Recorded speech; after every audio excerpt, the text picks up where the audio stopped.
জাতীয় নির্বাচনে বিপুল সংখ্যক আসন পেয়ে জয়লাভ করেছে বিএনপি। দেশের মানুষের এই দলটির প্রতি অকুণ্ঠ সমর্থনের পেছনে অন্যতম প্রভাবক হিসেবে কাজ করেছে দলীয় প্রধান তারেক রহমানের ম্যাজিক্যাল নেতৃত্ব।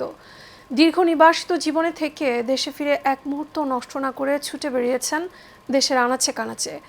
দেশে ফিরে ৪৯ দিনের এই সফরকে বলা হচ্ছে বিএনপির জয়ের ক্ষেত্রে তারেক ম্যাজিক। তার দায়িত্ব গ্রহণের মধ্য দিয়ে ৩৫ বছর পর একজন পুরুষ প্রধানমন্ত্রী পেতে যাচ্ছে বাংলাদেশ।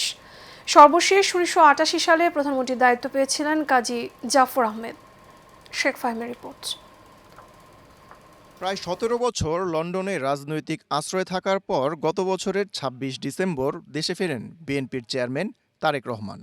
ঢাকায় দলের পক্ষ থেকে বর্ণাঢ্য সম্বর্ধনা পান তিনি। মূলত এর মাধ্যমেই বাংলাদেশের প্রয়াত রাষ্ট্রপতি জিয়াউর রহমানের তৈরি করা দলটি প্রয়াত প্রধানমন্ত্রী খালেদা জিয়ার নেতৃত্বে সংগঠিত ও জনপ্রিয় হওয়ার পর আবার একটি সমস্যা সম্মুখীন পথ পাড়ি দিয়ে তার বড় সন্তান তারেক রহমানের সরাসরি নেতৃত্বে পরিচালিত হওয়ার সময়ে পদার্পণ করেন। যদিও দলীয় ওয়েবসাইটের দেয়া তথ্য অনুযায়ী তারেক রহমানের রাজনীতিতে হাতেখড়ি ১৯৮৮ সালে। পিতার জন্মস্থল বগুড়া জেলার গাবতলী উপজেলা ইউনিটের সদস্য হিসেবে তিনি আনুষ্ঠানিক বিএনপিতে সক্রিয় হন।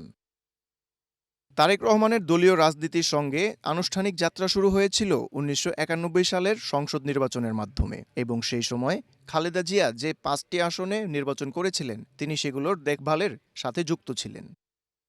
তবে দলের রাজনীতিতে তার শক্ত অবস্থান তৈরি হয় ২০০১ সালের সংসদ নির্বাচনের মাধ্যমে। ওই নির্বাচনে বিএনপি নেতৃত্বাধীন ৪ দলীয় জোট ২/৩ সংখ্যাগরিষ্ঠতা পেয়েছিল। সেই সময় এই জয়ের নেপথ্যে নায়ক বলা হতো তারেক রহমানকে। পরে ২০০২ সালের ২২শে জুন দলের মধ্যে সিনিয়র যুগ্ম মহাসচিব পদ তৈরি করে তাকে ওই পদে অধিষ্ঠিত করা হয়। দেশে প্রত্যাবর্তনের পরই জাতীয় নির্বাচনকে দলকে জিতিয়ে আনতে ক্লান্তিহীনভাবে কাজ শুরু করেন। ১৯ দিনে ৪৩টি জেলায় নির্বাচনী জনসভায় অংশ নেন তিনি।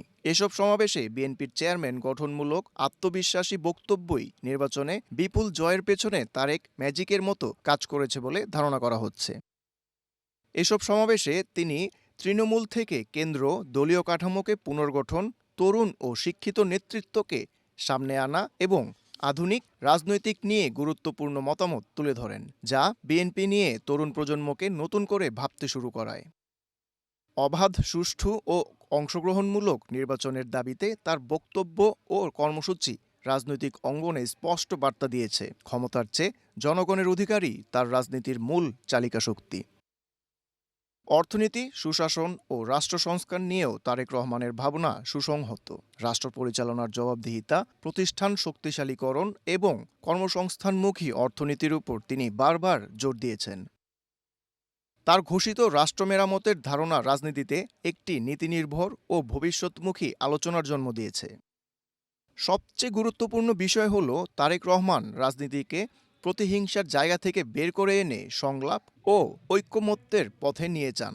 রাজনৈতিক সহনশীলতা ও মত প্রকাশের স্বাধীনতার প্রতি তার আহ্বান বাংলাদেশের রাজনীতিতে একটি ইতিবাচক সংস্কৃতির সম্ভাবনা তৈরি করে। তারেক রহমান কেবল বিএনপির নেতৃত্বই দিচ্ছেন না, বরং তিনি এখন আগামীর বাংলাদেশের কাণ্ডারি। সময়ের পরীক্ষায় তার এই নেতৃত্বই ভবিষ্যৎ বাংলাদেশকে কোন পথে এগিয়ে নেবে সেদিকেই আজ অনেকের দৃষ্টি। Sheikh Fahim, Asian television.